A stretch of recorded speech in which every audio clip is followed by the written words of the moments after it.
민주당 상황도 좀 보겠습니다. 어제 저희가 잠시 전해드렸지만요.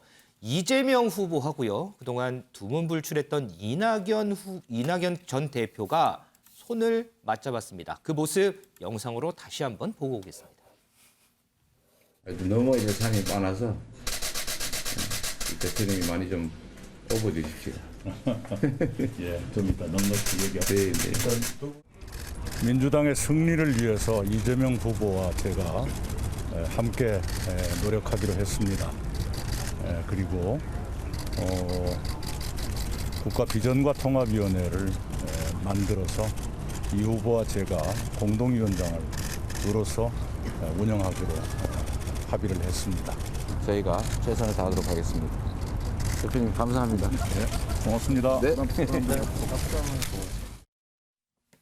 이수아 기자, 이제 이낙연 전 대표가 본격적으로 등판을 하겠다고 선언을 했어요. 네. 옆에 서 있는 이재명 후보의 이 눈 보면 대충은 제가 알겠는데, 자, 이와 관련해서 이재명 후보 그리고 민주당 내 반응 어떨까요? 네, 사실 저 자리가 이 후보가 얼마나 간절히 바래왔던 자리입니까? 그렇죠. 이낙연 전 대표 고향까지 찾아가서 영광불비만 보면은 이낙연 전 대표가 생각난다. 막 이렇게 호소를 하면서 계속 만남을 추진해 왔는데 안 된 거잖아요. 맞아요. 그러다가 50여일 만에 만난 겁니다. 이재명 후보 이 전 대표의 합류를 확정 지은 데 대해서 굉장히 만족스러운 모습을 보여왔는데요. 네. 이 현장 유세도 같이 나가겠다 의지를 밝혔습니다. 이 질문에 대해서 우리가 같이 비전통합위원회 공동위원장이기 때문에 같이 안 할 수가 없는 상황이 되는 것이다. 그리고 혹시라도 야당 상대 입장에서는 뭔가 균열이 없을까 이렇게 말할 텐데 균열이 아예 생길 여지가 없게 만들려고 공동위원장으로 모신 거다라고 설명을 했고요.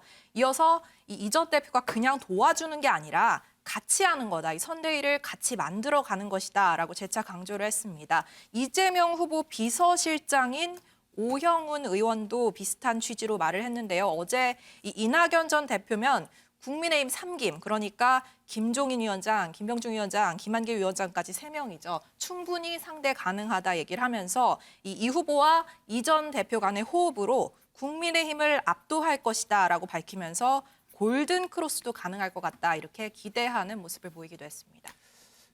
김광삼 변호사님, 네. 이 이낙연 전 대표의 합류, 오늘 보도들을 보니까요. 자꾸 이런 얘기만 자꾸 해서 조금 그렇긴 하지만 어쨌든 보도들이 그러니까요.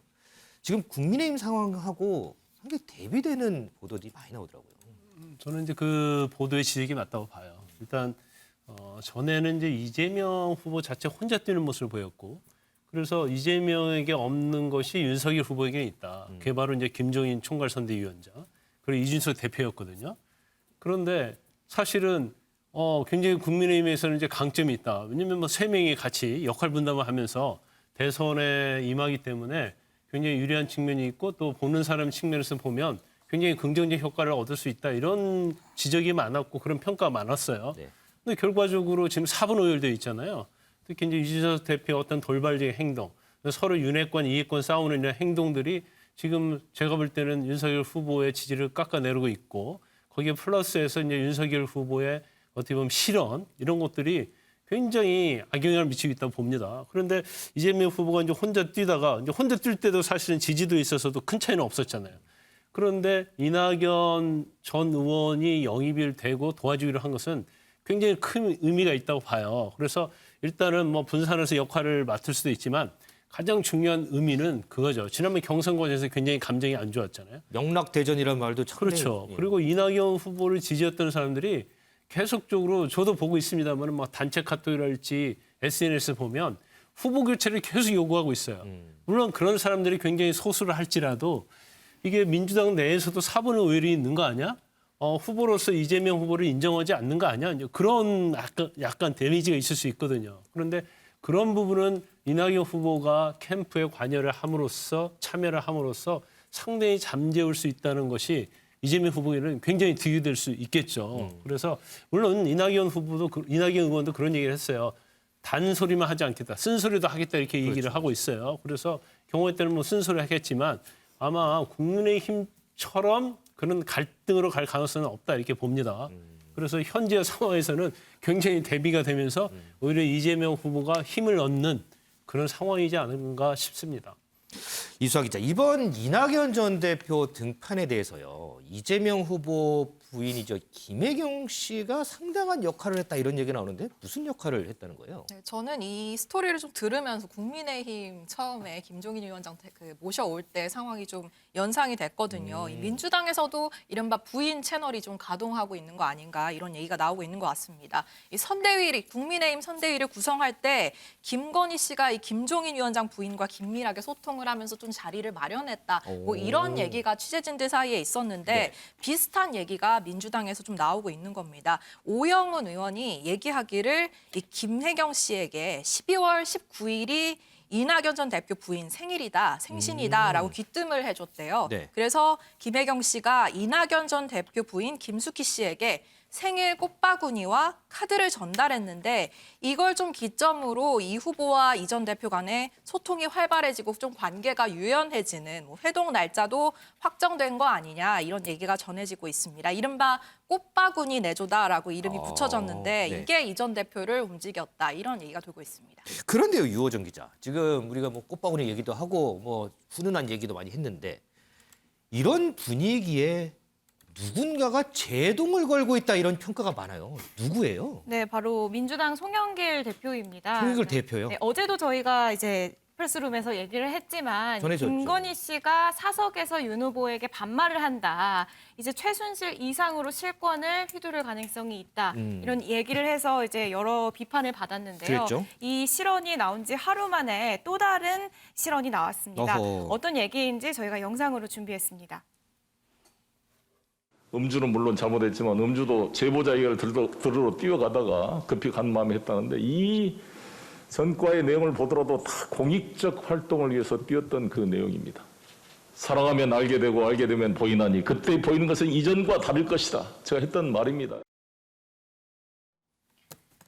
네, 음주도 다 공익적 활동을 위해서 뛰었던 것이다라고 얘기를 그래요? 하잖아요. 이제 이 맥락을 또 다시 한번 설명을 드리면 송영길 대표가 이재명 후보가 판검사가 아닌 변호사를 선택한 이런 성장사들을 강조하면서 이재명 후보의 사실 아킬레스건이라고 하는 전과 4범에 대해서 하나하나 옹호를 했습니다. 뭐 검사 사칭, 음주운전 뭐 이런 거에서 이제 옹호를 하다가 나온 발언인데 음주운전도 다 공익적 활동을 하다가 생긴 일이다라는 이런 발언을 해서 과연 이게 옹호가 가능한 전과인가라는 비판을 받고 있는 상황이고요. 당연히 뭐 야권은 물론 여당에서도 이제 좀 아쉬운 목소리가 나오는데요. 여당 내에서도요. 네, 맞습니다. 일단 국민의힘은 공익을 위한 전과 4범이란 말이냐. 집권 여당 대표가 급하면 음주운전을 해도 된다는 말이냐라면서 전과는 훈장이 아니다. 대표직을 내려놓고 국민께 사과하라라는 얘기를 하기도 했고요. 이 여당 얘기를 하면 이제 민주당 김종민 의원이 이런 발언을 하지 않았으면 좋았을 뻔했다라고 얘기를 했는데요. 그러니까 민주화 운동이나 뭐 독립운동을 하다가 생긴 전과가 아니면 전과는 옹호할 수 있는 부분이 아니다라고 얘기를 했고 또 음주가 아무리 의도가 좋아도 해서는 안 된 일이다라고 강조를 하기도 했습니다. 그렇죠. 뭐 어떤 의도가 어떤 상황이 되더라도 음주운전은 절대로 하면 안 되는 상황인데 글쎄요. 공익적인 일에는 음주운전이 가능한가요? 저는 좀 의문부호가 붙습니다. 윤 대표님. 예, 어제 계속해서 송영길 대표 발언이 논란을 빚어요.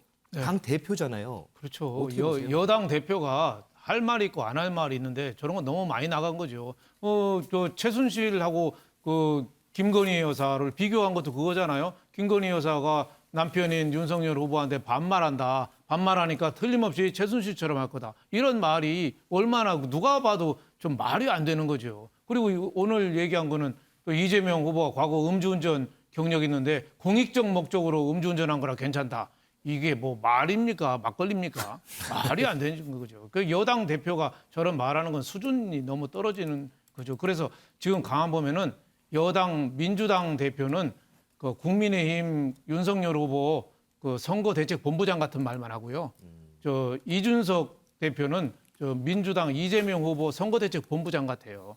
근데 둘 다 헛소리를 하고 좁쌀 정치를 하는데 누가 더 좀 질이 나쁘냐? 좀 안 좋은 소리를 하고 안 좋은 소리도 하고 하는 게 사죠 좀. 네, 그게 송영길 대표는 이재명 후보한테 아부하는 거거든요. 어떻게 보면은 이해가 돼요. 자기 당 후보를 보호하는 거예요. 어떻게 보면 띄워주다가 하는 얘기. 그렇죠. 국민 입장에서는 잘못된 거긴 하지만 자기 당 후보 괜찮다는 거니까 많이 좀 밀어달라는 얘기거든요. 근데 이준석 후보 얘기는 뭐예요? 자기 집에다가 지금 화염병 던지고 있어요. 이거는. 그래서 송영길 대표랑 이준석 대표를 비교하면은 이준석 대표가 훨씬 지금 해당 행위를 큰 행위를 하고 있다. 둘 다 같이 해당 행위는 하고 있거든요. 근데 이준석 대표가 더 좀 당에 심각한 위해를 가하고 있어서 자기 당 대통령 후보를 좀 계속 공격하고 있잖아요. 그런 의미에서 송영길도 한심하고 이준석도 한심한데 이준석이가 더 좀 이준석 후보가 이준석 이가로 하면 안 됩니다. 이준석 대표가 더 좀 한심하다. 저는 이런 생각이 좀 듭니다. 국민의힘 얘기는 조금 전에 접었는데 다시 또 국민의힘 얘기가 나오네요. 자, 민주당 얘기만 좀 보죠. 김 변호사님. 지금 송영길 대표가 이 대선 3개월 남은 상황에서 조금 전에 저희가 이제 또 언급하긴 그렇습니다만 윤석열 후보의 이제 설화 얘기도 했지만 또 반대로 보면 송영길 대표의 설화예요. 논란이에요. 계속 논란이 불거져요. 대선 후보보다 당대표 논란이 계속 불거져요. 그런데 그럴 거예요. 그러니까 국민의힘 쪽에서도 윤석열 후보의 실현이 없다랄지, 그다음에 윤석열 후보의 측근들의 실현이 없으면 송영길 대표의 이런 발언이 상당히 대선에 영향을 미쳤을 거예요. 근데 양쪽 다 워낙 실현을 하다 보니까 거기 좀 무뎌진 거예요. 그러다 보니까 적어도 대표를 한 지위에서 지금 사실은 김건희 씨가 윤석열 후보 반말한다, 그다음에 정과에 대한 옹호 이런 것들이 상당히 중요하고 또 전에도 여러 가지 실언을 많이 했지 않습니까? 그럼에도 불구하고 대선은 너무나 무뎌진 거예요. 양쪽에서 워낙 실수를 많이 하고 그다음에 부적절한 얘기를 많이 하기 때문에 이제 그렇긴 한데 이제 정과에 대해서만 제가 말씀을 드리면 정과는요 다 이유가 있겠죠. 음주운전하게 된 이유도 있을 거고 그래갖고 검사 사칭했으면 사칭한 이유가 있겠죠. 그렇지만 이미 처벌을 받고 정과가 됐다고 하면 그 부분에 대해서는 변명을 하면 안 되거든요. 옹호를 하려고 변명을 하면 그의 사실은 굉장히 부정적이거든요. 그래서 이재명 후보가 하는 발언은 저는 잘하고 있다고 봐요. 무조건 잘못했다는 거 아닙니까? 그러면 측근들도 사실은 그걸 옹호를 해서 설명하려고 할 필요가 없다. 그건 잘못된 건 맞다. 하지만 그때와 지금은 틀리더랄지 지금은 정말 반성을 많이 하고 있기 때문에 그런 일은 없을 것이다. 이렇게 얘기를 해야지 무조건 과거에 잘못한 걸 가지고 옹호를 하려다 보니까 결국 논리적으로 맞지도 않고 국민이 이해할 수 없는 그런 실현이 계속 이어지는 거예요. 우리가 가랑비에 옷 젖는다고 그러잖아요. 저런 게 쌓여서 결국 후보에게 도움이 되는 게 아니고 후보의 지지도에 아주 악영향을 미친다 이렇게 봅니다. 은 의원님, 오늘 방송 마무리 기회를 드리겠습니다. 조금 전에 윤석열 후보에게는 센스를 좀 길렀으면 좋겠다 이런 조언을 하셨잖아요. 송영길 대표에게는 어떤 조언을 좀 해주고 싶으세요? 저는 윤석열 후보에 좀 감각이 있어야 되는데 송영길 후보는 윤석열 후보에 비해서 정치를 굉장히 오래 했는데 왜 아직까지도 그런 감각이 없는지 저는 좀 궁금한데 왜냐하면 말하는 순간 알아야 되거든요. 근데 이분도 말하는 순간 잘 모르는 분 중에 하나인데 제가 다른 조언은 그렇고 실언을 줄이는 게 굉장히 중요하거든요. 얼마 전에 이 김종인 총괄위원장이 당 체제를 이준석 후보가 선대위직 던지고 나가면서 당 체제를 정비하면서 한 발언이 있어요. 지금부터는 실수 하나가 대선판을 가른다. 후보는 물론 선대위에서도 실수하지 마라. 후보는 당연히 말실수잖아요. 근데 후보의 말실수를 선대위에서 하도록 내버려두면 안 된다. 뒷받침하라는 거예요. 누군가 따라다니면서 후보가 강연을 하잖아요. 그럼 말을 많이 하면서 틀린 얘기하면 중간에 끼어들어서라도 이런 말씀이셨죠? 라고 예를 들면 이럴 수 있는 거거든요. 이러는 게 중요한데 이제 그야말로 실수가 굉장히 이제 대선판을 가를 수 있다라는 거고 송영길 대표는 다행히 당 대표인 게 다행이죠. 후보였다면 큰일 나는 거죠. 근데 후보가 아니고 당 대표인 게 다행이죠. 당 대표인 게 다행인데 다만 제가 좀 비교되는 건 뭐냐면 지금 이쪽 국민의힘 쪽은 윤석열, 김종인, 이준석 지금 원래 삼각편대 해가지고 굉장히 좋게 봤는데 지금 이게 삐걱거리고 있는데 송영길과 이재명이 너무 죽이 잘 맞아요. 거기다가 어제 이낙연 후보까지 가세하면서 지금 오히려 이쪽이 삼각편대가 돼버렸어요. 그래서 지금 선대위 지도부를 볼 때 지금 이재명 후보 쪽이 훨씬 잘 나가는 게 아닌가. 송영길 대표의 말실수가 오히려 크게 느껴지지 않을 정도로 물론 잘못했지만 지금 지금 잘 돼가는 집안처럼 지금 상황에서는 보이고 이쪽은 지금 망해가는 집안처럼 보이는 거예요. 이거 지금 빨리 각 경각심을 갖고 다시 국민의힘에서는 다시 이제 정비를 해야 됩니다.